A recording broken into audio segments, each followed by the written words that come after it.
feel like we definitely used the first meeting to figure out where we all stand and Yeah, no, I really like that. share values and stuff.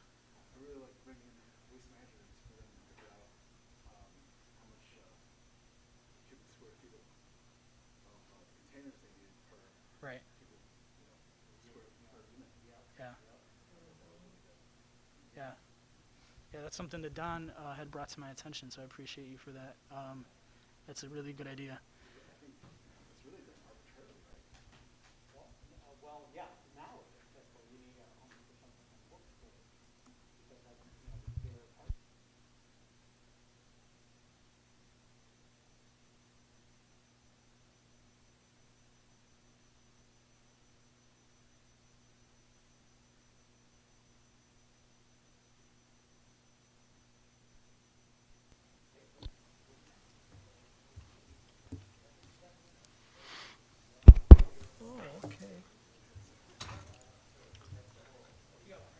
Yeah.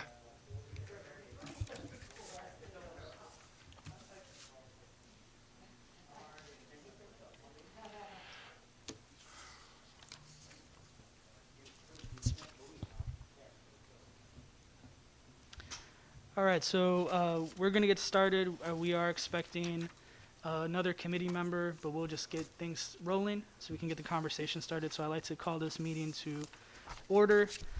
And if folks who are here on the committee today can just, and also our guests that are going to be answering some questions, if you can just, say your name, title, just so that folks know who is here and we have it for the minutes.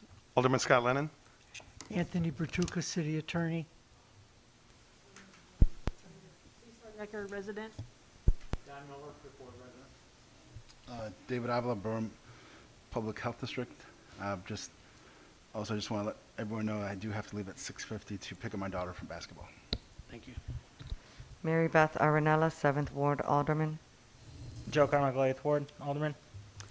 And Rob Pabone, 5th Ward Alderman.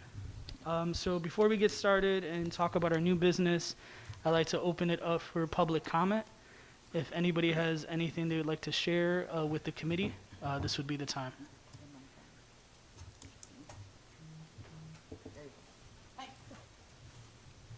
Okay.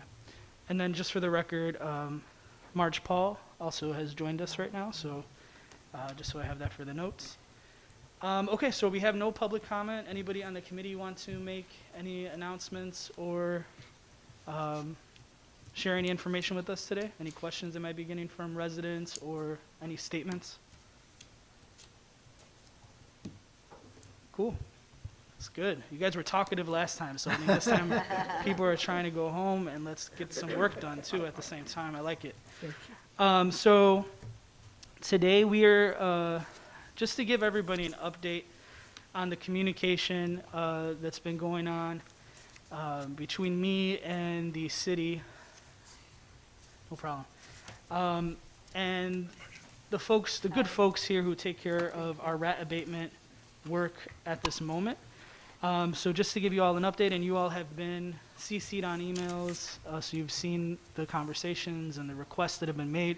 I know as a committee we wanted to see some folks from staff come today to talk a little bit about what they've been doing and what has been successful, what they think could be better, how we can make improvements, what resources additionally that they need for us to be effective in this work.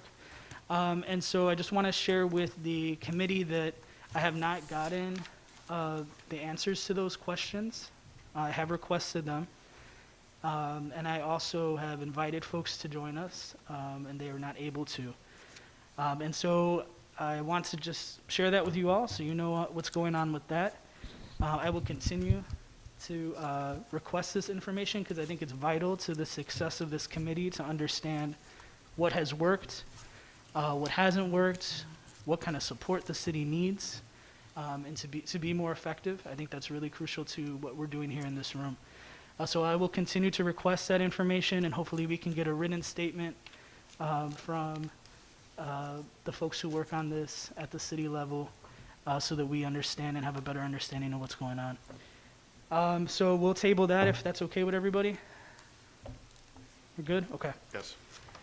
All right, so the next thing on the agenda before we move to review some ordinances was kind of connected to getting an update on issues of blight and issues of blight, maybe for lack of a better phrase, the adjudication process, how residents are fined, things like that. And so we did bring the city attorney here today. City Attorney Bertuca is here with us. And so I know we all had mentioned that we wanted to learn a little bit more about that at the last committee meeting. And so this is our opportunity to ask questions. And if, Attorney Bertuca, if you would be so kind to share with us a little bit about the process at this point of what happens when folks do have blight issues and maybe are called in for, it could be maybe for overgrown weeds in the backyard or anything, right? It's not a specific issue, but that maybe relates to what we're talking about today and is attracting the issue of rats, what they go through after they're fined and if they don't pay, and how the city tries to recoup that money, but then also how does the city support maybe some folks that cannot pay, but we still want to get that done, if you have that information. And if you Okay, don't- well, Yeah. I don't have all that information, but this much I can tell you. If there's a problem with a blighted area, you realize that we don't have a lot of inspectors to cover the entire city. So normally, if there was a problem, an alderman would call or let the building department know, and they would send out the blight inspector. And if it was a problem with blight, and it wasn't continuous, they would give them a warning and see if they cleaned it up. Or if it was really bad, they would issue them a ticket. Now, if to get a ticket, they're going to come to court, and most of the time, if there's compliance, there would be an order of compliance discharge with a small fine. If it's very bad or it's continuous, then they're going to be hit with a heavier fine. The city's going to cooperate with them and give them an opportunity to clean this up, but if they don't do it, all they can do is issue another ticket. And when they go before the adjudicator, they ask the adjudicator to enter a fine that's heavier. As you know, it could only go up to $750 on an ordinance. Now, that presents a problem. If it's not paid, no matter how much you make the fine, if they don't pay it, and then it goes to the next party judgment, then we have to worry about if we're going to take them to court, to go to court in Maywood, and to enter the judgment against them, and to enforce the judgment. They really haven't been doing that much of that. Okay. Okay? That presents a problem because of the fact that if a person isn't going to pay the fine, you get a judgment against a lien on their property. Now, you're going to enforce the lien, you have a $750 judgment, it's going to cost you a heck of a lot more to enforce that lien than to collect the lien. Right. That's where you run into the problem. Now, eventually, the city's going to get their money because, I mean, you know, you're talking about looking well into the future. If that person wants to sell their property, those all have to be cleared. Right. And I'm sure that you've all come across instances like that, but it all depends on if the parties cooperate with the court system and the blight department. From my experience, it seems like the city always cooperates with them. Now, I don't know if that solves any problems, but So Tony, I have one question. Yeah. When it comes to, and I don't know if this is true or not, when it comes to somebody coming to City Hall to get their city sticker, and there's fees or fines that are left on their property, do we still give them a city sticker, or do we ask them to pay or sit down with somebody at the city to discuss the fines or violations that are part of their property? Okay, I don't know the answer to that. So that might be Okay, but something we can look at in the yeah, future as but well. this is the only problem. So then they say, okay, I'm not gonna get a city sticker then.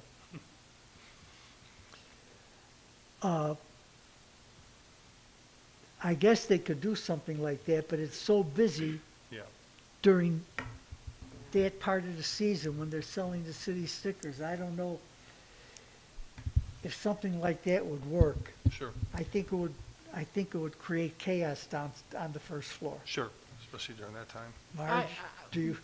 I absolutely agree that it would be chaotic from May through June. It was, because lines are around the block sometimes for people trying to get the stickers. I do know, so the city clerk's office handles handicap parking.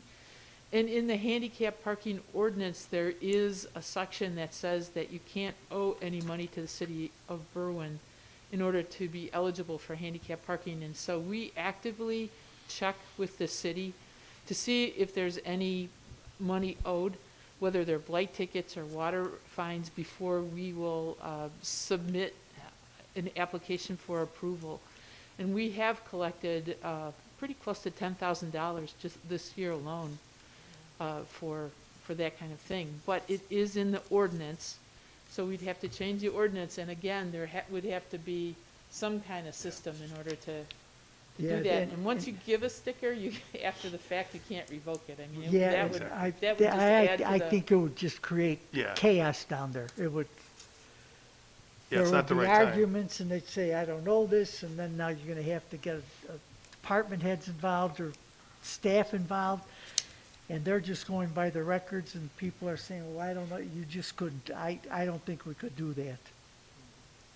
But as Clerk Paul stated, their system with the handicap stickers, that's a little different, because this person's asking for something extra, and you have this to hold over their head, saying if you do not take care of this, you're not gonna get that parking space or that sticker. Any other questions? Tony, I have a question. Okay, when you said that when the city gets a call to go out on a blighted property, they send an inspector, okay?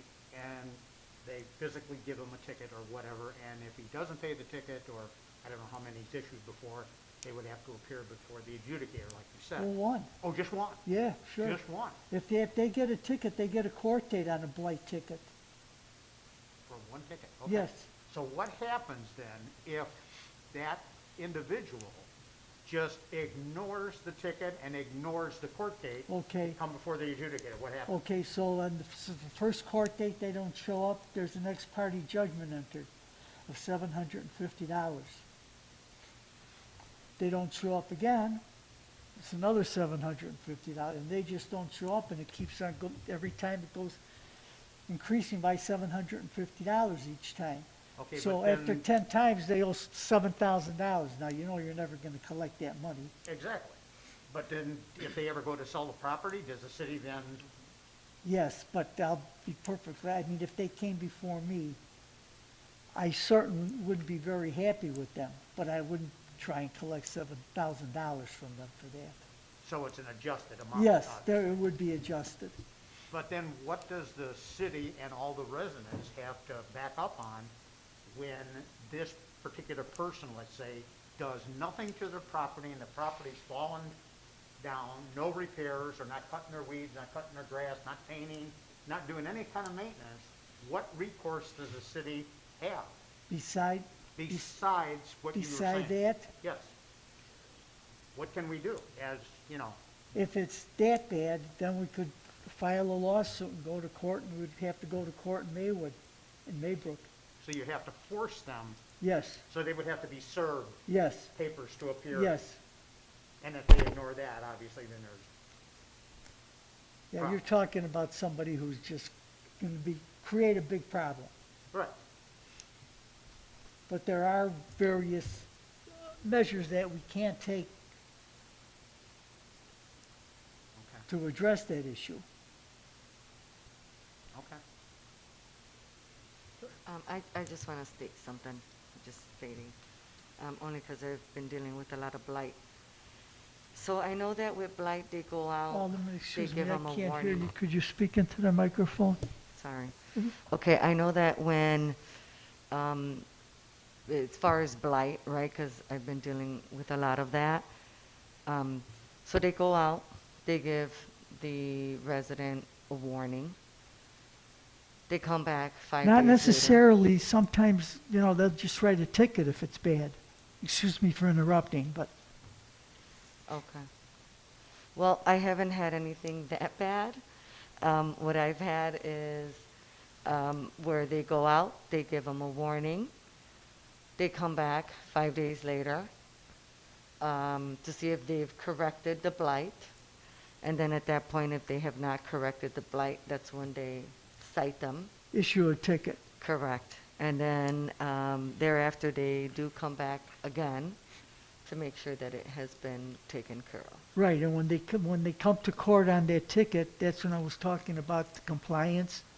The inspector will say, I've been out there and the problem's been solved, addressed, or it hasn't been. And if it hasn't been, why hasn't it been? And now they're dealing with the adjudicator who wants to know why that hasn't been addressed. And, as I said, that fine could go up to $750. So Yeah, go ahead. I'm sorry. That's all right. So you said we don't have enough inspectors. How many do we have? Well, now, 3?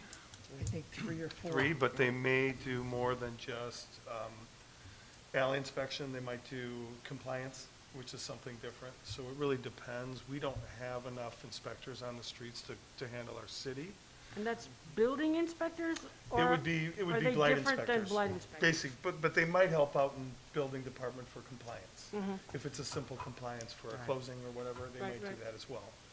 From what I understand, there's 3, but then as well, you'll have people that are on vacation, sick time, stuff like that. You add that to it, so do we really have 3 on the street every day? No.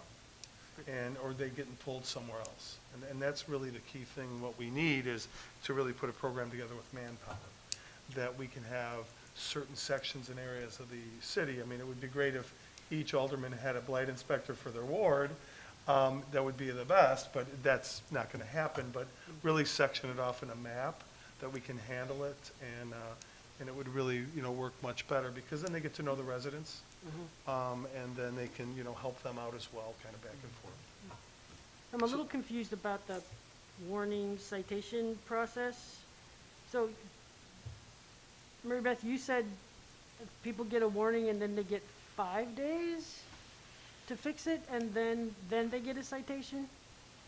Right, so 5 days or 7 days, I know they give them time and a certain allotted time to address it, and then they go back out to see if it's been cleaned or cut, and if it has, then great, then they're done.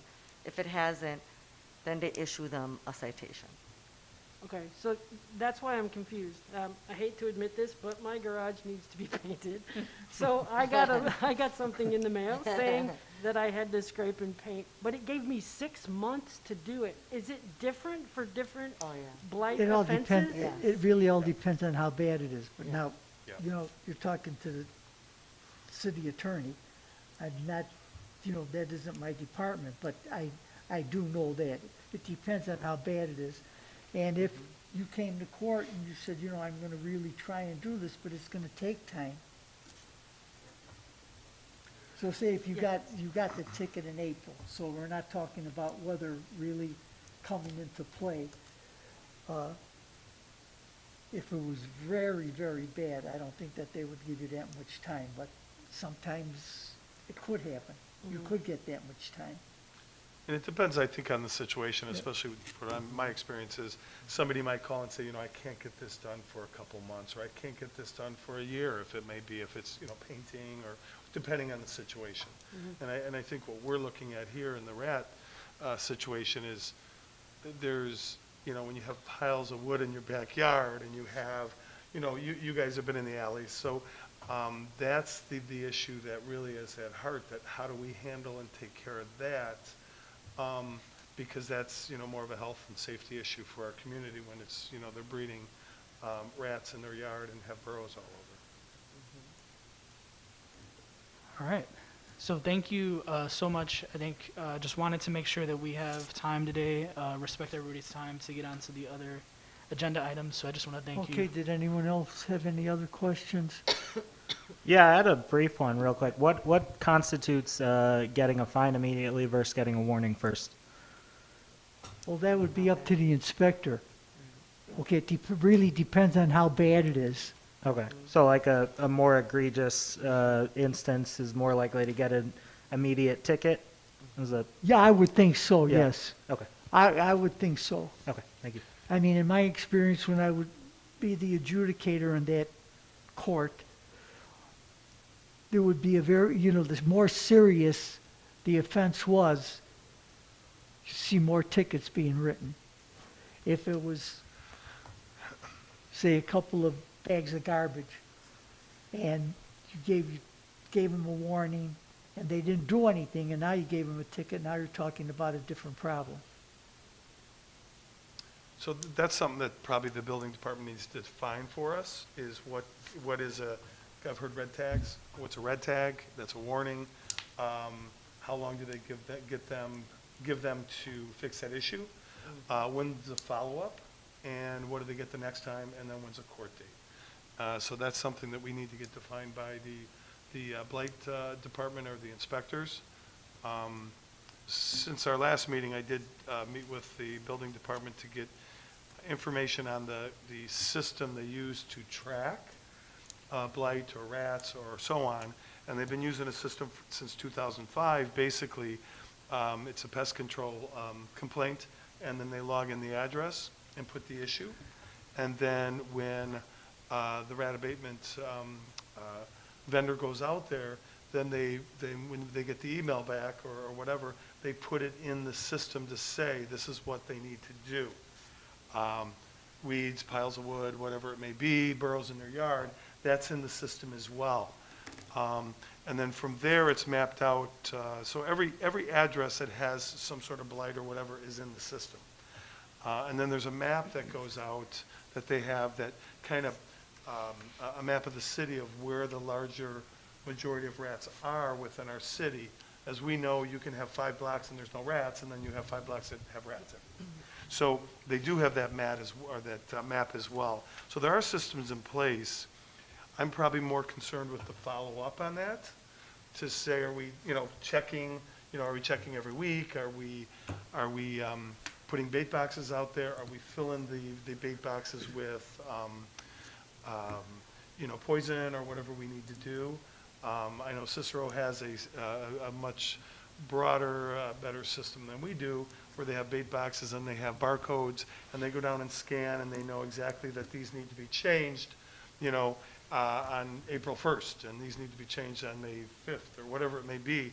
And that's something that we could strive for down the road, but it's going to cost us some money. So I think that we have kind of the system in place, but it looks to me that what we need is, the program, the bodies, and some dollars to be able to put something together. It would be great if we could get them here to do a presentation on what they already have going on right now, so that we can all have that common base of knowledge on that, and so we can move forward with suggestions. Sure. All right. And I think as well, I think the system that we do have, I don't know that they really work in conjunction. We don't have systems that work directly with the health department. Is have a system that can Talk to each other. both can use, Yeah. and have different kind of levels of who can go further into that, and then some can go here, but be able to go in there and to see basically the history on that property, period. And that would be commercial as well as residential, but really commercial as well. Did they have a health inspection? When was it conducted? Did they get an A or a B or a C or a 10 or a 9 or whatever it may be, so that we can kind of look at that as well. And not everybody, but the different levels of people, that can go in there and look at that. So Scott, in your research, did you, I keep thinking, how do they just don't have the people power to be able to follow up on all the areas that are really bad? Yeah, I don't know if we do or not. I can't say that because I haven't talked to them about, when do you go, you give them a warning or you give them a ticket? Do you go back in a week? How do we do that? And that's kind of the checkpoint. What I would look at and want to see is some sort of system that says, okay, here's the green light. And when you get to yellow, you got to get ready to go back out there again. And when you get to red, you got to go. And they should have a list that says, okay, we've got to go down, these 5 blocks within this week. So I think that's kind of, I don't design systems, but I'm sure there's something that can be designed. But I think that's what we should have, is that constant, follow-up, constant, here's your list for today or whatever. I And think as that would be the way to look at it. as everybody realizes, now you're talking about staff Yes, and money, Mm-hmm. and blight leads to rats, but you have to have the people to do it. And that creates a problem. Well, I know we don't have that, otherwise we wouldn't be here. yeah. I mean, the people who are, the inspectors who are working are, from what I've seen, are working. And they're producing, and when they come to court, they have everything mapped out. But that's why we have this committee. Certainly. All right, so any last questions? We can, yeah, go ahead. I think it would be very interesting to see all these blight tickets of how many are from landlords of multi-units, because here are landlords generating money, but yet they're not paying blight tickets. So that doesn't seem fair. So I think that would be something that would be interesting to see how many of those exist out there. And as far as other municipalities and what other people are doing, we've been working at the health board on some stuff for the last couple of years, and I did look into Cicero. That project they have going, that costs $300,000 a year. We did create a program that was, we talked with Chuck and Mary about, it was rat abatement summer intern program, and kind of basically what Joe used to do when he was in your 20s, a teenager? So yeah, basically it was hiring college kids, being trained by the blight inspectors for a couple weeks and then going out there. And hopefully it would be self-funding. And obviously the highest number of reports are usually during the summer, and this would be during the summer. That's, we kind of stalled on that, but then we pushed forward the food establishment rat abatement program that makes food establishments accountable. But yeah, I mean, those are some things going off of what we talked about right now. Thank you. All right. Did you need me for anything else, Alderman? No, you're good to go. Okay, thank you. Thank you so much. Thanks, Joey. Thank you for your time. So I want to move to the next item on the agenda, which is the review of ordinances that are already maybe in that are active, that are already around, that we could check into and learn a little bit more about. And then also there was a new program that was passed at the health district as well. So we have information on that here too. And so love to pass it over to Marge if you have any info to kind of kick us off, and then we can talk through it with Sure. the ordinances that we talked about last time. Happy to do that. So I passed out what is the packet of materials that the health district members received at their November meeting. And in the back, you'll see city ordinances that tag the health district and kind of set up the agreement that the health district has with regard to their duties to the city of Berwyn. One of the things that I found when I was reviewing this is that the city ordinances do have a chapter, 1490. You can find that in the back of that packet, and that's rat control, and it's pretty extensive. It was passed quite some time ago, but, well, it was passed in 1979. But the responsibilities and the duties picked up by the health district have really diminished since that time, to the point where the health district has an intergovernmental agreement with the city to only pay for half of the contract cost to Awesome Pest.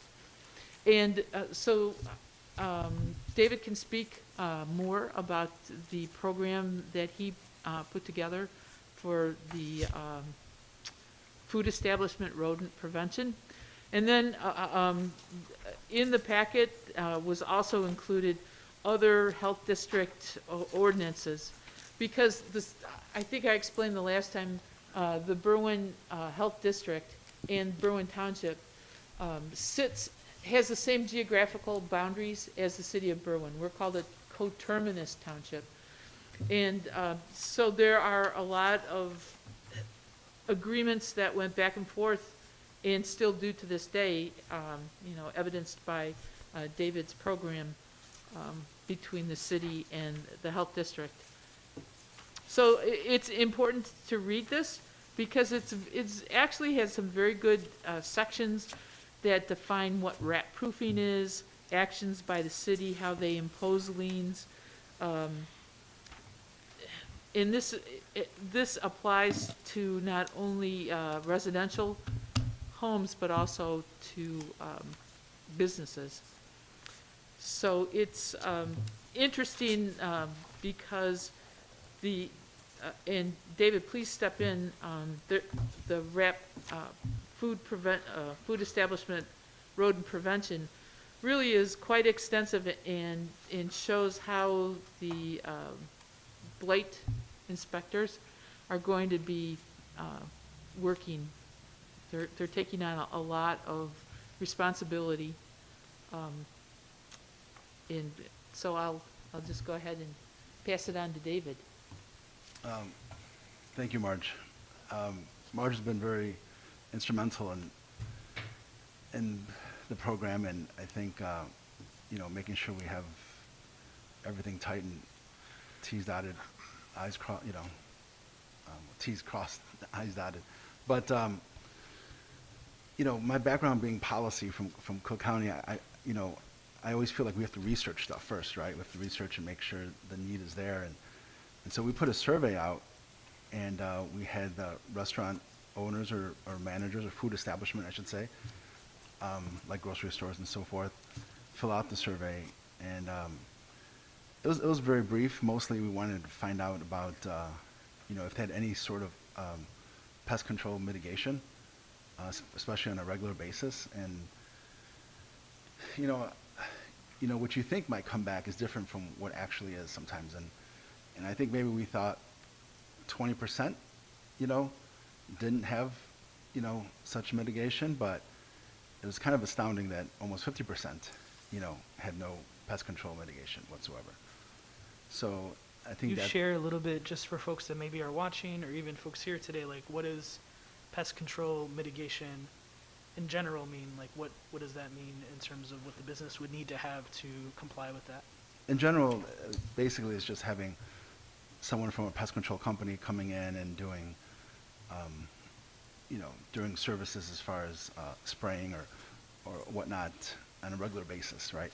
Whether it be monthly, quarterly, bi-yearly. And like I said, some of them had no pest control number on hand, so they've never used one. Some of them used it only as needed. And I think, especially as I went to some of these block parties, like you would think you have a cluster of restaurants over on Cermak and Oak Park, right? You have Burger King, Guadalajara's, Vallarta's, Home Run Inn, right? And talking to some residents over there, you know, and they were saying they hadn't seen a rat, right? They hadn't seen any rodents over there, which shows that, you know, it's not because there's so many restaurants together. It shows that, and from the surveys, it shows that those restaurants are taking it upon themselves to have pest control mitigation and doing it well, right? And so I think that was when I was just like, well, this is interesting, right? Let's see what everyone else is doing. And so, so developing the program was basically now moving forward on the people, well, this food establishment will have to have pest control mitigation quarterly. And that's obviously a first step, and also the grease trap changed out. So as Blight goes out to check on these establishments quarterly, you know, they'll check the invoices. They'll have a folder on hand at the establishment, and they'll check the invoices for services done, as far as those go. And you know, like I said, it was very surprising to see how few food establishments had such mitigation being done. So if a restaurant, right, per se, like, does not comply, is there a fine that you all cite them with, or do they get a ticket, or how does that work? So as of right now, the first check will be March 1st, because we'll be giving them 3 months, basically, to get those in order. By then, unfortunately, the health department does not have ordinances on hand to do such fines, but I am working with Cook County and some other municipalities to develop such ordinances so that we can go ahead and do that, because not just for this particular program, but for other instances, such as, you know, when people spot expired food at places or other types of stuff, you know, our only recourse right now is to shut them down. Obviously, we don't want to go straight to that. So, yes, so there will be ordinances by the time March 1st comes around to handle such instances. David, when you say blight, so that means your inspectors, the health inspectors, or what do you mean? Is that city or is that? That's city. Township? That's where a collaboration comes in. Okay. If you look at page 4 of the packet, Mhm. you see everybody's duties. Sure. And there's a typo here. It says beginning February 1st. Actually, it begins tomorrow, December 1st. So, you know, this is, the blight inspector is not the public health district blight inspector. These are actually city blight inspectors' responsibilities and duties. So we really have to look at that, because if we only have 3 blight inspectors in the city, and we're going to put more responsibilities on them, it's going to be a very difficult time for them to do that as well. Well, yeah, but that's an agreement that David reached with Chuck. I understand that, but that's something we need to probably discuss on the city level as well, because 3 is not going to cut it for the city of Berwyn. Yeah, the discussions were going on with the mayor and the building department. Okay. Is it just an additional question of do you have rat abatement, or is it more extensive than that? As far as the survey or the checklist? Yeah, like I'm assuming this is when they like go to get their normal like license renewal, like a normal health checkup.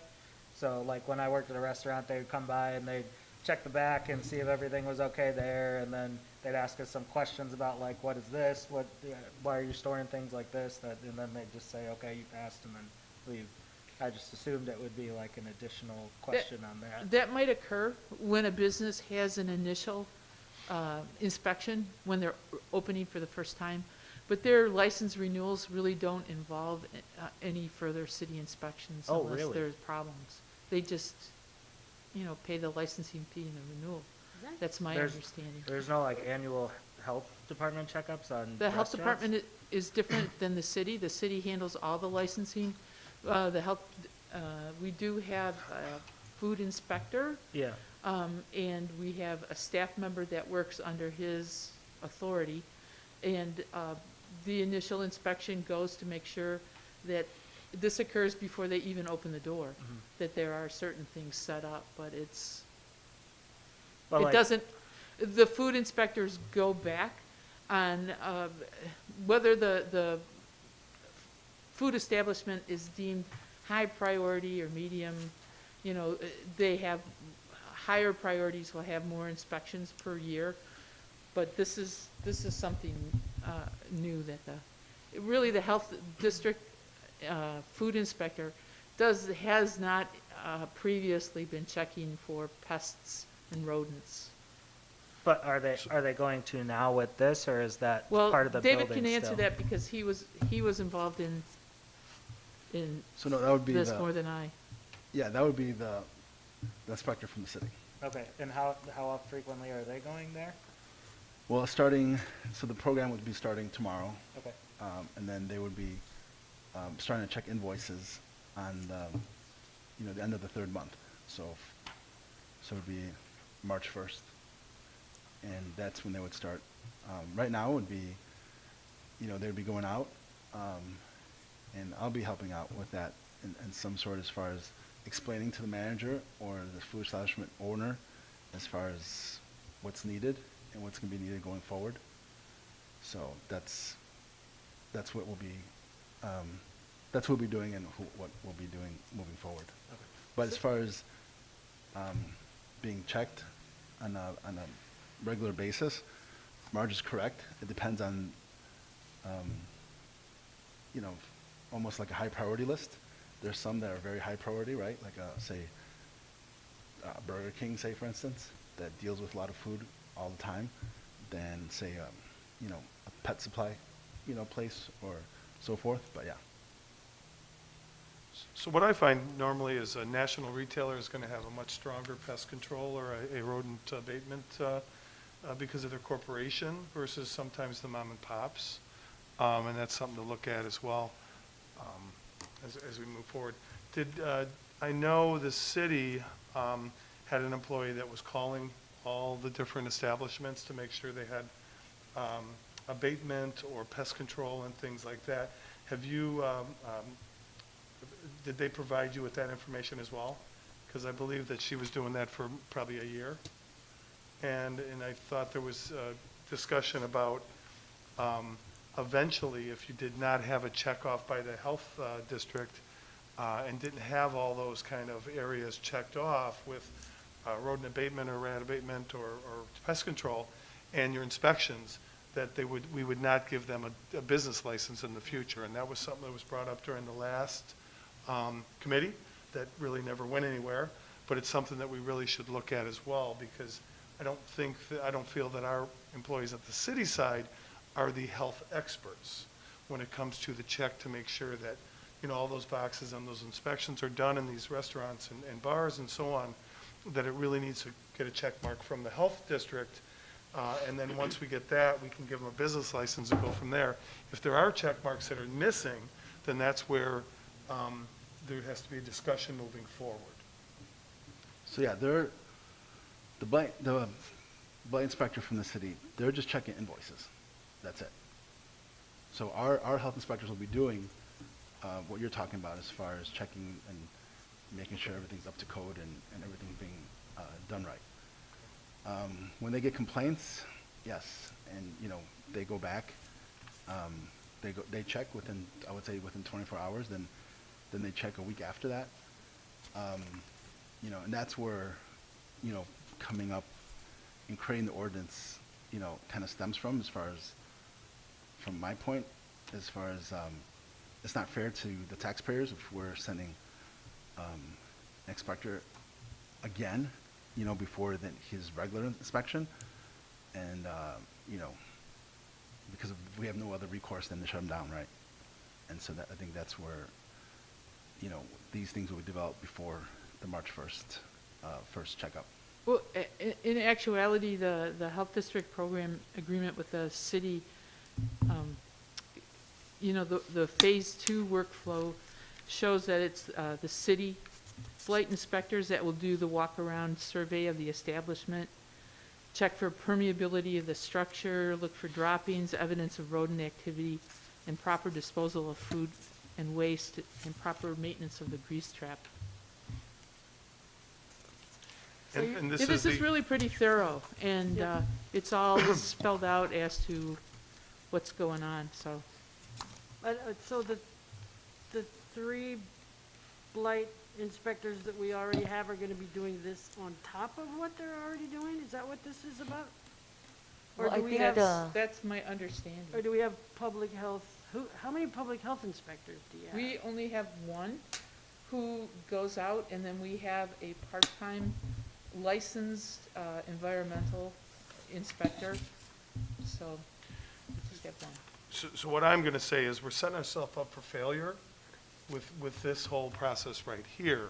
If we're gonna push this and have the city 3 inspectors do this, and then have, you know, the health district do their part with 1.5 employees, basically.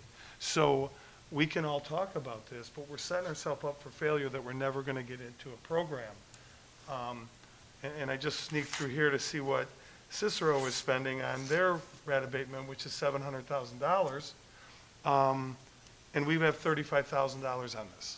So I think we really need to look at these ordinances, if they're from 1979, or they're from 83 or 2000, we really need to all sit at the table on these ordinances to really fine tune them, to design and put the distribution of workload to the proper areas within the health district and the city. Because if we look at this, we'd have to hire, just a guess, we're gonna have to hire 12 more people on the city side, with vacations and sick time and everything else, and if we have to get vehicles or things like that. So I don't know where this all came from, and I don't know whose conversation I don't know that you had conversations with everybody in the city involved. Maybe I was not there. We had a conversation about 3 months ago. None of this was discussed. So I would like to see kind of going back to the drawing board with the proper people at the city to really look at this, because this is a budget issue. And 3 inspectors are not going to cover it, blight inspectors. And Well- 1.5 on the health department side is not going to cut it either. And I don't think that we should have our blight inspectors be the pros of going in and checking grease traps and whatever else they have to do. And I'm just being vocal about it because we're setting ourselves up for failure. And we had a committee 4 years ago, Sure, and but it never went let me anywhere. interrupt you for just a second. Okay, In support of this program, and David has said this many, many times, this is just the start, and it's a start toward trying to do the program and do something. And in defense of all of the work that went into this, I think it is a good start, and it has to be a flexible document so that we can get started, we can see how it's working, and then make the changes as they go on. Right, David? Isn't that what you said at our meeting? Yes, I mean, we deferred this program many times to tighten it up and to make sure that included, and took everything into account. I have to kindly disagree with you, Alderman Lennon, because I believe we have to start somewhere. I believe that, we can't just keep talking. And I think starting somewhere, such as this program, and making food establishments accountable is a good start. The person that you're talking about that goes and checks on the pest control and see if these establishments have it, I believe that's the person that will be checking on these invoices. So it won't be taking away from what these other 3 are doing. It's basically almost continuation of what this one person's doing. But now doesn't, okay, so you mentioned the building department. So we're talking the blight department has 3, and then the building department also has other inspectors that go to the homes, correct? Well, they do yeah, more compliance, but which is construction and things like that. those building inspectors are part-time staffers who are in that field. So there's a plumbing inspector, but that's someone who is a plumber and does inspection for us on the side, as I believe. And so we have a construction person and an electrician person. They have their own businesses, and then they go out and they do inspections. So this would be not something that they have agreed to do, because they are specific to that skill, Scott, am I explaining that correctly? Yeah, I mean, there's inspectors, so, So and there's it's different just- levels of inspectors on the compliance side or the building department wide. So the ones we're talking about are the. Right, for the blight. They used to call them kind of The- alley the- cats. Yeah, the Go up and three down the blight alley. inspectors, Yes. right, I get that, but what what I'm asking is, so when you sell a house, right, you gotta send the inspector there. They don't send a plumber and electrician, they don't send 3 different people, they send one person to inspect that house. How many of those do we have, is what I'm asking. I'm not sure. I mean, I think it's minimal too. I think it might be, I'm just guessing, maybe 5. You know, I'm not really sure. So there's, because you mentioned, David, if I'm correct, right, you said you were gonna get from the building department or from the blight department? The blight department is a part of the building department, so Yes. maybe that's where the confusion is. Yeah. It's just a division Okay, of the Correct. building department. Yes. Mary controls basically Blight. right, Ganini. I'm Right. not sure who takes And care then of the Chuck actual takes care of building. inspections of electrical Right. and sending out there if they go out for somebody selling their house or they're, you know, they're putting a deck on or what have you. Well, I Right, believe that would be right. Chuck Lazaro would control Exactly. the building. Exactly. And Mary would control the blight. exactly, Exactly. right, okay. And then she would go to court and things like that. So Right. that's only my concern is I don't know that everybody on the city side has went through this document. I haven't heard anything like that as well. And maybe they have, and maybe I'm wrong, but in some of this, I would think that somebody on the city side, if it was Chuck Lazara, or if it was Mary, or somebody would raise their hand and say, whoa, wait, you know, so that's something that we really need to have a meeting with them to go through this, to make sure, like I say, I mean, we're all on this, we need to get this straightened out, but we don't want to set ourselves up for failure when we just don't have the staff to do it. Yeah, Because- we went through that, conversations with the mayor, with the building department, with the person who goes around from the city that goes around and checks these food establishments. I apologize if you weren't included in those That's fine, we met discussions. like 3 months ago, and I haven't heard no more but yeah, about it, and I've this followed was- up a few times with city administration as well, and I haven't heard anything. So that's my concern, Yeah. is this is the first I've heard about this. I think it's great. I'm not trying to put a kibosh on it, but I just think that employees and things are going to be a big issue moving forward, and we really need to work together to figure out where the lines are drawn and you know, and try to make sure that, obviously, the way I look at it is 1.5 health inspectors for the city is not enough as well. And again, in support of David's program, let's see. Let's get some feedback from the blight inspectors to see how, or that staffer, to see whether or not it's something that can be handled, and then, you know, make suggestions about staffing. Yeah, in March, right? In March or June, we'll have an idea of how it's going. And I if mean, we- there's review set up here, a system for review of the program set up in this packet. And so there's, you know, there's some really good bits in here, I think, That was So- gonna be my next question. So how are they gonna evaluate when they get to that 3-month point? How they're Yeah. doing, how the businesses are doing, you know, is it enough people power, what's going on? How are they gonna do that? You say that's in this packet? Yeah, and I'll defer to David because he worked with Sophia Olazaba, who's a staffer for the health district, and she helped put this together. She also did some research, she said, on other ordinances and things that other cities are doing. And so I think in her overview, on the second and third pages, that kind of will fill out that, or maybe answer that question. Okay. Thank you. Oh, I'm sorry, further on, they have key performance indicators, 30 inspections per week or 120 per month, consistently decreasing reports of noncompliance through inspection and education. At least seeing a 10% decrease month over month. Reports submitted to Berwyn Health District staff consistently. One of our responsibilities will be to work to put together like a spreadsheet. If I understand this correctly, reports submitted to BPHD staff consistently every week with complete data, numbers of citations issued, and revenue generated through fines. Well, obviously, we learned today that fines aren't collected, so Right? that'll be a dismal, a dismal column. But review after 3, 6, and 12 months to ensure that the program is a success. So does the city collect that data already? I am not aware. Tonight, when Scott said that Mary Godini was collecting data and stuff like that, I haven't seen any, so I don't know. I think that, you know, getting everyone on board is key to see. I know that you've been reaching out to other departments, and I think we need to just keep pondering that, because I think they all need to know, even our communications department, everyone should be included.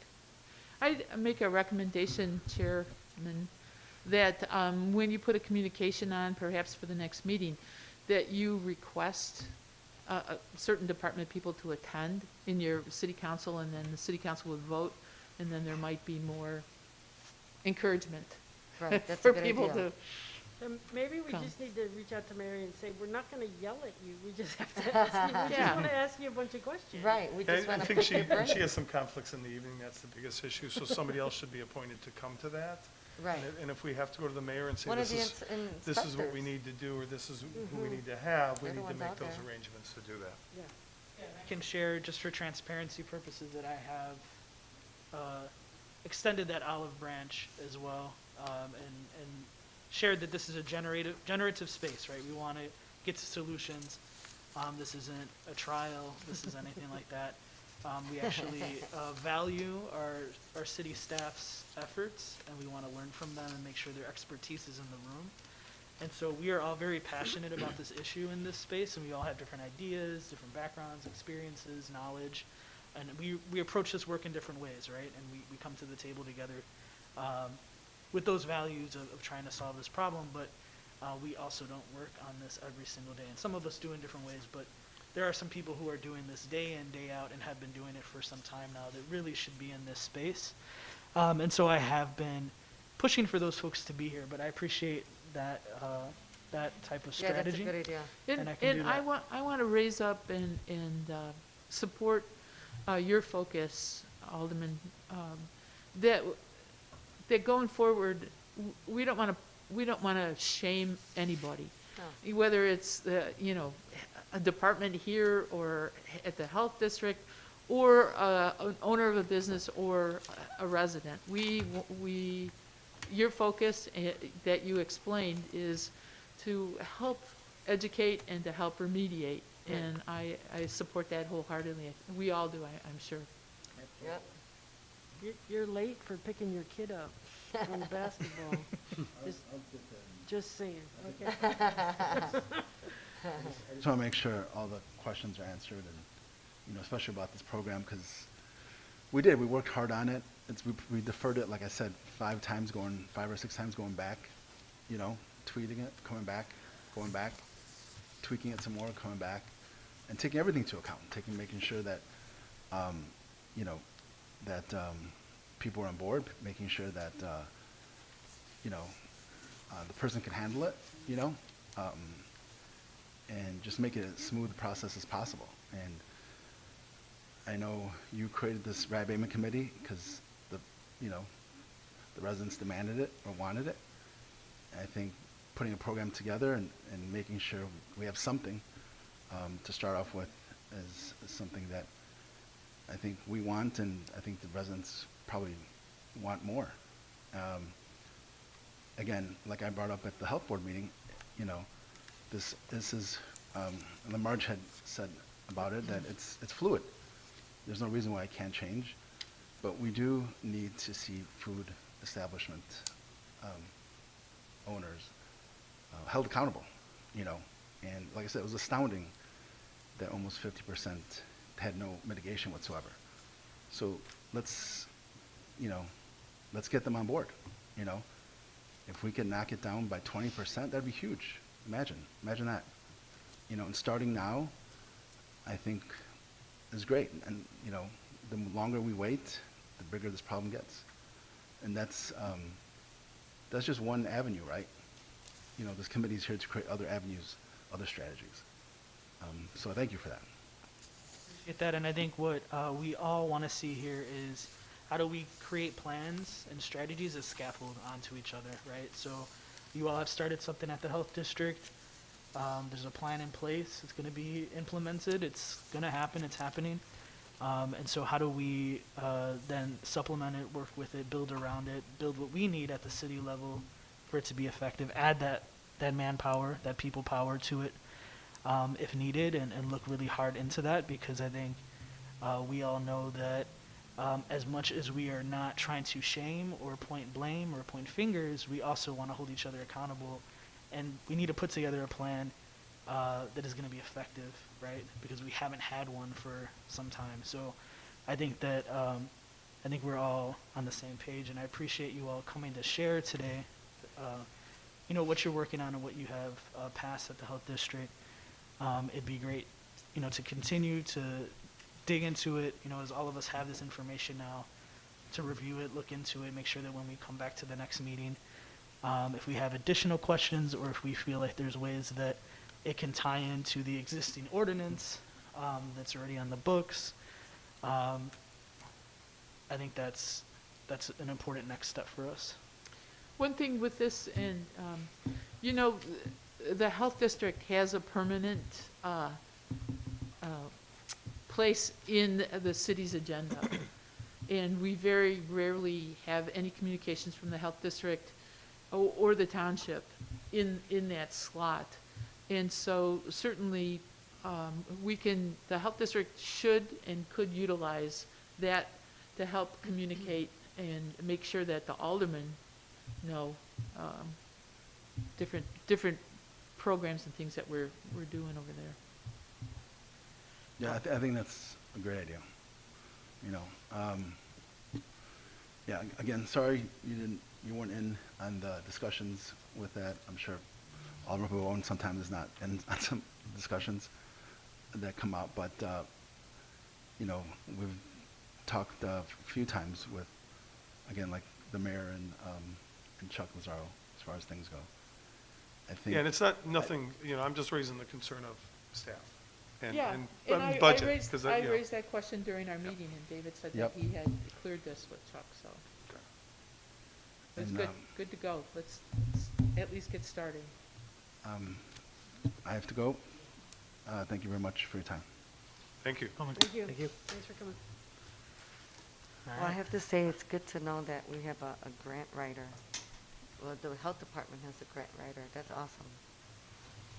Well, that was David's idea. Yeah. So far, she's helping us.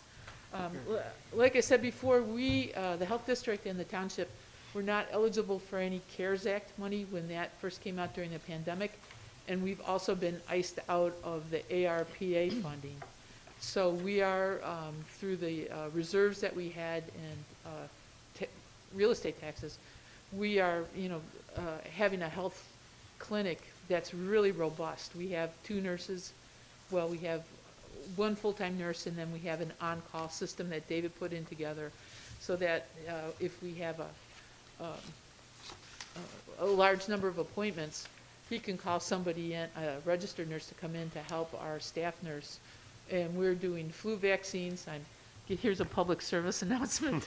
We're doing flu vaccines for kids and adults for free. We waived any kind of fee whatsoever, because it's very important that you don't get COVID and the flu at the same time. That would be almost insurmountable.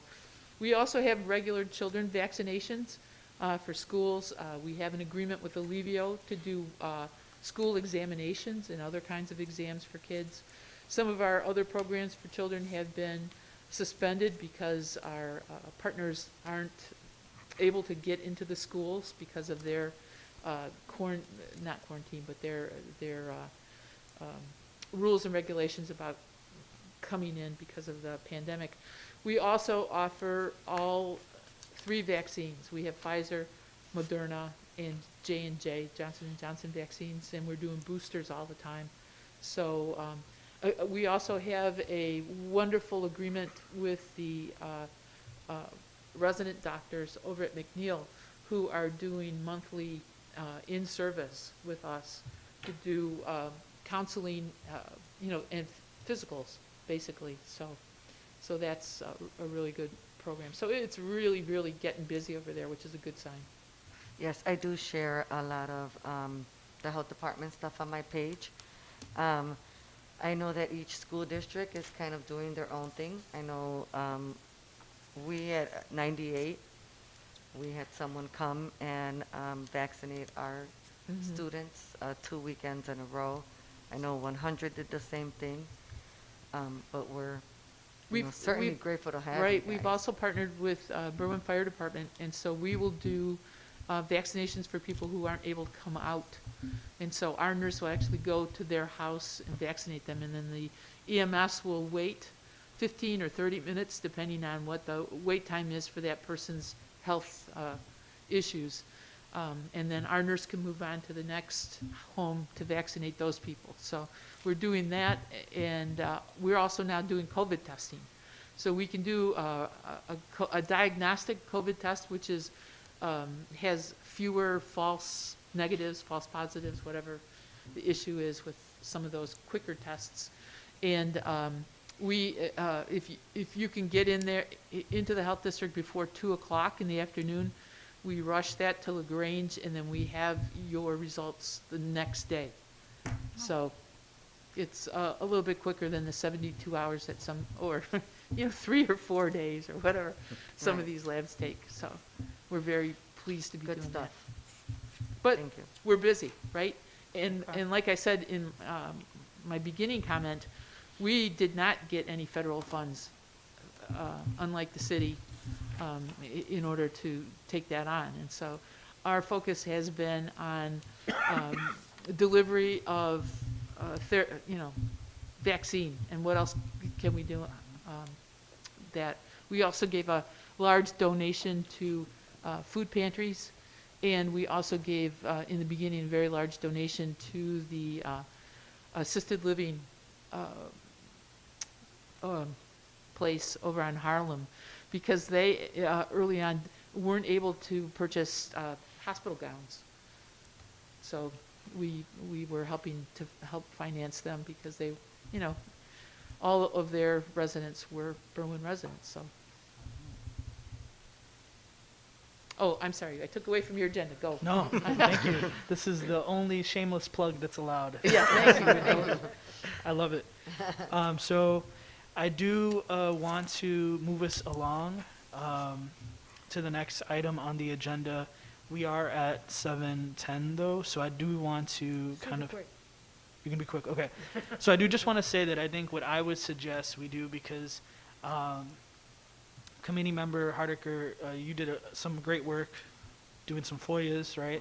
Some good old-fashioned FOIAs, and to get us some information. And we're still waiting on Oak Park and Skokie, I believe, right? And so maybe there could be a more robust presentation at the next meeting to kind of go through all of them. But since we do have information on Cicero today that we just got, if you can give us, some high level, and then maybe some of the research I know you all did independently outside the FOIAs too with different cities, if you can give us some things that maybe stood out, some themes that you've seen, best practices, whatever you're willing to share, it's fine. But then we can go deeper into it and ask more questions at the next session, if that's okay. I can make it really fast. That's beautiful. We don't have enough staff, period. Every other place has a significant budget. They have really well-developed websites and processes that they use for reporting, for responding. I asked for the 3. I did Cicero, Skokie, and Oak Park. And I'm thinking I'll do one just for the city of New York. I know that's completely, that's apples and oranges, but just to see how they've itemized their budget out, to see all the things that they have on their list, so that we can compare at least those items in terms of what all the other places have.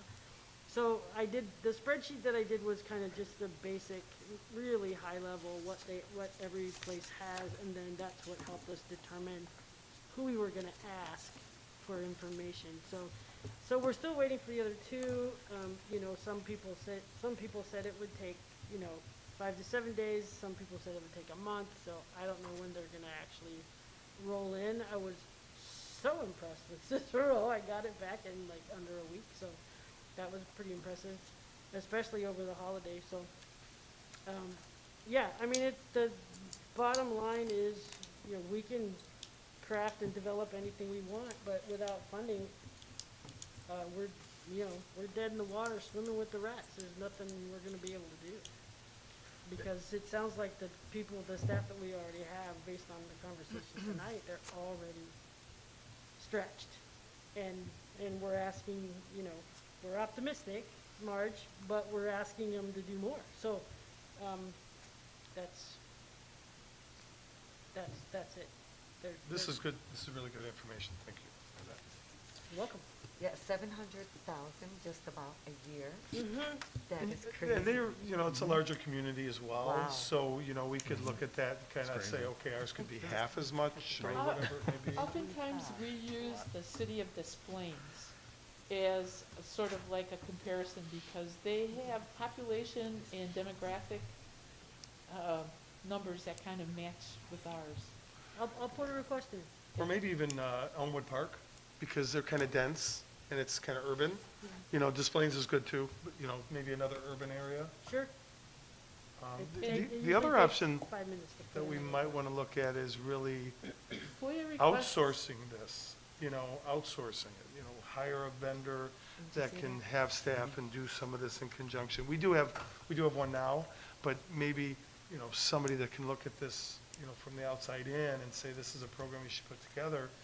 And are there, you know, larger rodent abatement companies out there that handle cities, you know?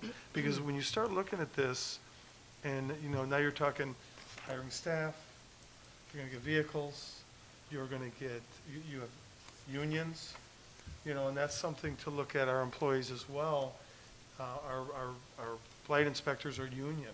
Is it in their contract to do some of this work as well? When you're starting to ask them to look at things like grease traps or just, you know, things in general, it might not be in their contract. So those are things that we really have to look at that might put a, you know, a change on this. So it's just a thought. Do we know how many inspectors Cicero has? No, you know, that was the follow-up question I was gonna do. They just gave you the Salaries? salaries, just the list. It doesn't say how many people that is. It's impressive they don't have any overtime, but, they didn't actually say how many people. So there is a number that I can call after, I haven't had a chance to even go through all of it. I just looked at pretty quickly, but, you know, you could see the big numbers, and that was basically all I needed to know. So, yeah, I think it'd be no big deal just to give them a call and say, hey, thanks so much for the information. Can you tell me how many positions, the full-time positions this covers? If you want to do that, or I could maybe call over there and ask somebody. Sure, if you wanna do it. I'll do that and see if I can get that information. Yep. Just to say it's a supervisor, 5 employees, or what have you. It'll give us kind of a benchmark. Yeah. I mean, Great. that amount of money, I mean, they must have rat issues just about on every block. Or they're really targeting it, and they're going back repetitively. So they check on do. people. They Yeah. check their, we did research, this was before we even talked to any of you, we were checking in, because we walk our dogs over there, and we would walk down, you know, we'd just glance down the alley, and you're like, geez, there's signs, and there's boxes everywhere, and it was pretty consistent all around. They had them, and then when we checked into it, they said that they check those, like you said, they check them every week. Yep. They have a Wow. scanner, they do it, it's a really efficient system, and then they keep on top of it all the time. For the most part, every now and then we'll walk through an area where it looks like, you know, they haven't paid a lot of attention to that neighborhood or whatever, but, they definitely have a system in place. I mean, we're always going to have rats, but if we can reduce them, and that's, you know, that's the Right. key thing, is having a program that can really Right, kind of keep 'em tackle at this. bay. Totally.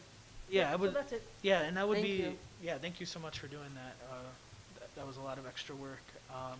And I think if we could continue to learn what are the key strategies the different cities are implementing, it might be nice. We're looking at, numbers, we're looking at budget, staff, all those things are great. But the different systems and processes that are already working, like we don't have to recreate something, we don't have to necessarily just copy it either, but like how do we adapt that to what we need for our city? I think it's just great to look at these comparisons and to have that information. And so hopefully we can have more by the next meeting. And, thanks Scott for Yeah, I'll get those numbers for you. getting those numbers too. And then we can review them. I think what I want to do really quickly before we close out is I think these next couple meetings are really critical for us. We're learning a lot. We're getting a lot of research done. We're putting ideas together. We're hearing from each other on what we really want to see occur. We now just heard from the health district, so we know what they're doing. And collaboration is going to be really important. We talked about it from day one, from all levels, from whoever the vendor is that's doing this work to waste management, to the city, to the health district, to the residents. So I think I would want to know from you all, I have an interest in hearing from waste management in particular because of the ways in which they touch this work, and also because of the, how can I say this, the data that I've collected in my own ward on how many cans are damaged, how many lids are missing, like that kind of stuff just seems to be a really big issue, at least in my ward, and I want to figure out, how else can we work together to solve that in a more strategic way. But further than that, talking about some of these ideas around what is best practice in terms of having roll-offs and dumpsters with apartment buildings, things like that. How can we just be more effective? So I know that they're a vendor, but I think there's best practice kind of information we can learn from them, right, if we're approaching it that way. Sure. And I also want to make sure that if, I've been writing out all the questions you all have been raising in these meetings, and some of them we haven't been able to answer, maybe because we're not the, the key person at the city level, but would want to hear from you all as to who you want to see at the next meeting from the city side, right? So I think we've been talking about getting the Blight department in here, whether it's an inspector, Yes. whether it's a statement that fully shares. Scott, I appreciate you going in and talking to them, but I think, in the spirit of transparency and collaboration, it's really important that that stuff happens in this setting for us to be able to really Yeah, they're the learn. ones that are out there writing Exactly, these tickets, right. so, to have that time frame from them, be great to have an inspector, maybe Eric. Yeah, because we're not experts. We just, Yeah. we talk to them in the street, or we Yeah. come in here and talk to them, but we're not out Yeah, there. I've talked to him many of times, Yes. and, so Sure. I say if we can get Eric in here, that'd be great. If Mary can't come, Yeah. then maybe get Eric in here. Yeah, so I think those are great suggestions. Anybody else? I know we talked about how this is being communicated, so go ahead. Yeah, I would like to get Ben from finance in here because we've been talking about huge dollar amounts, and I want to know what is possible and where we're getting that money from and who's paying for it, all those things. So we're throwing around hundreds of thousands of dollars. I'd like to figure out if that's plausible, if that's possible, where it's coming from. Or if there's any funding anywhere. And Right. maybe And that- then to go, just to follow up, Scott, if you're going to talk to them to get some additional information on the FOIA, if we could find some sort of metric to see if that $700,000 is doing something, if there's a reduction in calls, if, testimonies from residents, whatever we can find to see if that's not just a show, Sure, just sure. to reiterate that point. True. Good question. And No, we- yeah. And the grant writer that they were talking about, that's a question to ask them, is that, are there grants that are available to cities the size of Right. Berlin that can focus on something like this? You never know what Right. grants are out there. Because that grant writer is for the health department, correct? Yeah, it's just Cook County, maybe Cook County Public Health have anything. I looked on their website. I didn't see much, but there could be something. Who knows? Sure. And that makes me think, I think, Scott, you had brought up the ARP funding. Mhm. So is that a question of asking the city administrator to come, at a future meeting? If we can use that money for any sort Yep. of abatement or not. Yeah, and especially if it's, I imagine that, to your point, we're not going to eradicate rats in the city. We need to mitigate and manage and get to a safer level, a more healthy level in our space. But that also, it's not just about the dollars, right? So like we can throw $500,000, $300,000, $200,000 at this and not be effective. We've seen it in government all the time, right?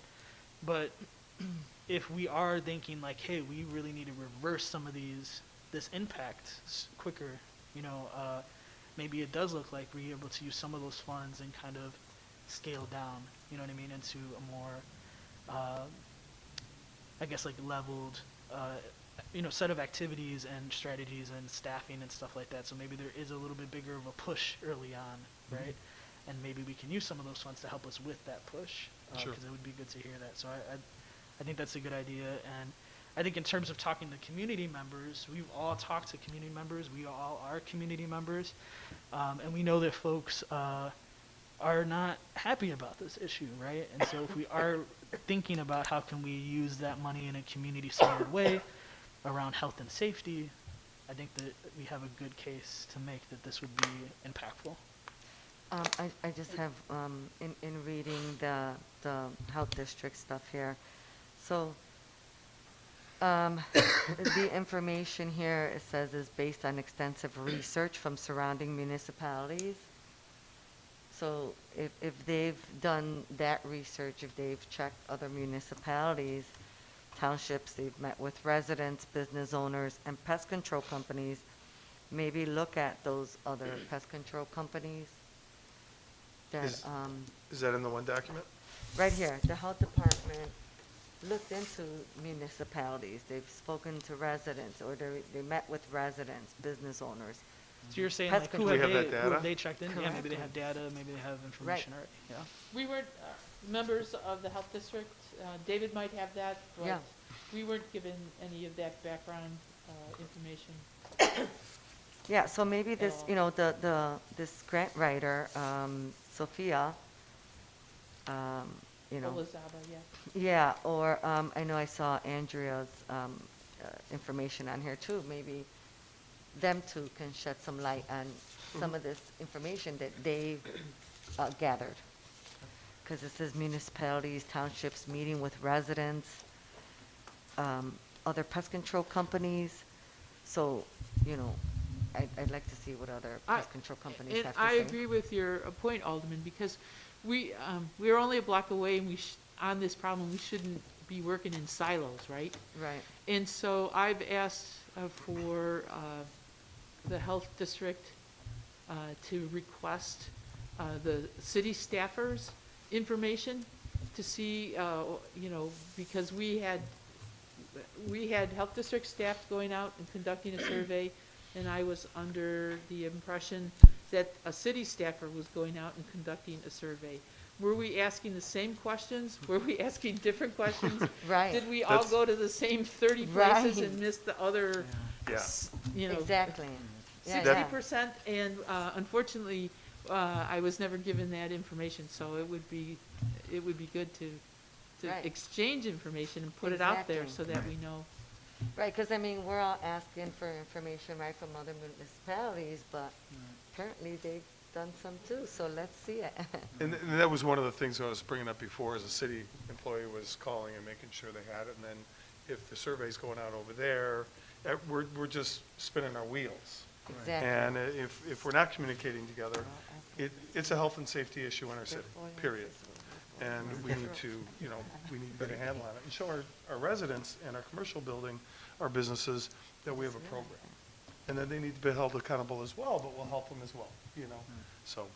Scott, I believe agree. you brought up in our last meeting when we met about, the money that Berwyn has set aside for that on an annual basis, which was, about 35,000, I believe you said. And it seems like it's an awful small amount compared to like what Cicero is spending Yeah. or what other communities are spending.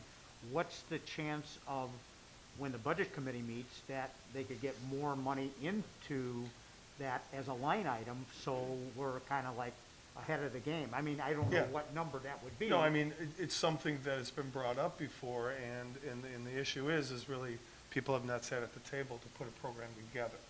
And I don't, and I'll be honest, I don't think everybody's taking this serious.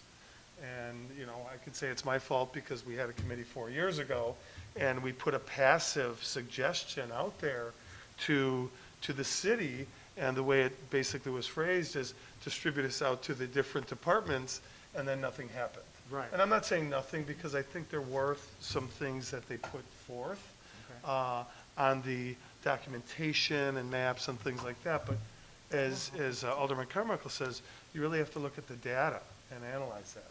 We don't have rats everywhere in the city of Berwyn, but we do have pockets of areas, and that's where we have to focus on. And if we don't, somebody doesn't spend time looking at data and looking at the expenses and stuff, alls we're doing here is spinning our wheels. $35,000 is not enough. No. And as we look at these other communities, Cicero's paying $700,000, and we've got $35,000. So that's what we really have to focus in on, is how many staff, how much staff, is the distribution of work, you know, aligned where it should be, and are we taking this serious? It's gonna cost us some money. Did the members get copies of all of the rat abatement contracts that the city entered into? I don't believe we shared that, but I could get them. Yeah, once, I have yeah. copies of that, because I think that $35,000 is not an accurate amount. Because our agreement, the health district's agreement with the city is to pay half, and we never pay more than $6,000 a year to the building department for our share. So.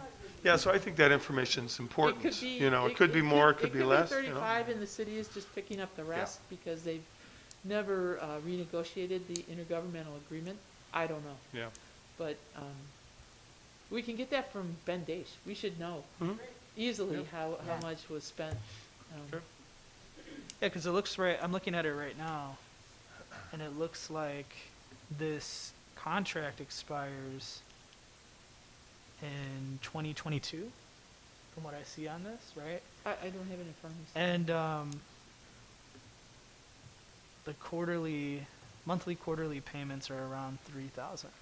I asked Ben in July what the city had spent over the last 2 years on pest control, and he said $59,795. Well, pest control is a It- broad term. Yeah, it could be internally too. And so, you know, to know Oh, right, 'cause exactly it what could we be spent city on hall, rat too. abatement Right. would be what we paid Awesome Pest. Right. So, And it could be abatement in the building We- here. Yeah. Yeah, exactly. Yeah, it could be all over. Right. well, interestingly, the Awesome Pest contract, at least I think, still includes a rat abatement and mouse abatement for all of the city buildings. So Yes. Right. there's a Yeah. lot Yeah. that they do. That could be, So that's something that I can share with, we can share with everybody, and we can have it, you know, to review as well. So I took down all your thoughts and the ideas you had for next steps and how we want to continue to have this conversation. If there's anything else that you would want to see in a next meeting or upcoming meeting, feel free to share it with me, or share it, you know, I send out emails to you all. You can just send it straight back to me, and I'll make sure that I find a spot for it. But yeah, if there's no more questions or statements, we can close. So the next meeting, The 16th, I believe. yeah, 16th, Okay. December 16th, Thursday. So we're switching it up. 16th. Yeah, 16th, 6 o'clock. Same place. I'm sorry, just one last question. I know, survey, it talks about a survey here, that they're gonna get out to every resident. Are they gonna be mailing that out? Do you know, Marge? I don't, this think that's does not pertain to residential. Well, it says here, further public health that will continue to conduct a rodent prevention survey across the city of Bourbon, inclusive to residents.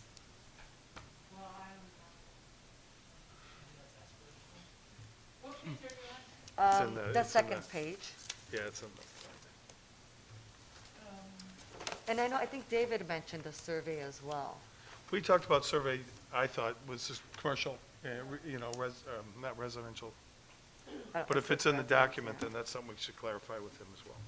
Inclusive to residents, but specifically with food service establishments, but they're talking about residents too. We actually saw this for the first time on November Oh, So the other things that the members were given were, was a program hire,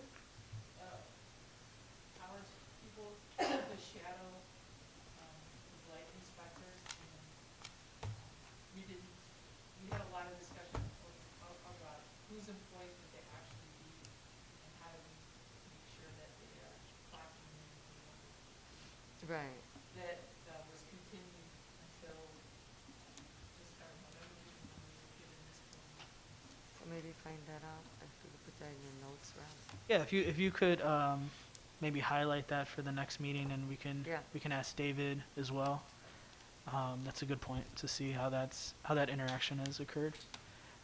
So that's all I have for you all today. Thanks for staying a little bit later. If I can get a motion to adjourn.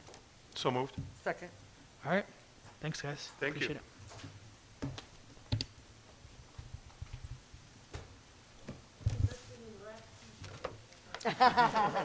Yeah.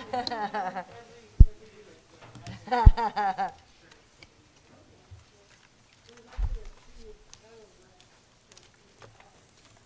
heck is going on here? Oh, Explains our closest comparison. Usually we use them demographically. yeah, well, this right here, I'm really concerned